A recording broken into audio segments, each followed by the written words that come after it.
Hi అండి, అందరికీ నమస్కారము. ఈ వీడియోలో నేను బేబీస్కి మనం వెయిట్ గెయిన్ ఫుడ్ ఎలా ప్రిపేర్ చేసి పెట్టాలని చూపిస్తున్నాను. దానికోసం ముందుగా అటుకులు ఇలాగా వాష్ చేసుకొని సోక్ చేసుకోవాలి. తర్వాత డ్రై ఫ్రూట్స్ అన్నీ ఇలా వాష్ చేసుకొని 1 అవర్ నానబెట్టుకోవాలి.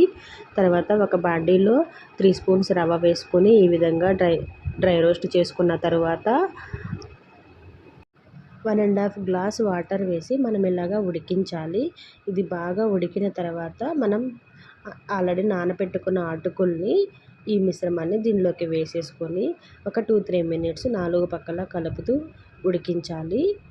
ఇదంతా ఉడికిన తర్వాత మనం డ్రై ఫ్రూట్స్ మిక్సీకి పట్టుకొని ఆ ప్యూరీ అనేది దీనిలోకి యాడ్ చేసుకొని ఒక 2-3 మినిట్స్ ఉడికించిన తర్వాత టేస్ట్ కోసం కొంచెం బెల్లం పొడి యాడ్ చేసుకోవచ్చు. అంతే అండి. ఈ ఫుడ్ మనం ఈవినింగ్ టైంలో పెట్టామంటే పిల్లలు ఈజీగా లావుగా వస్తారు.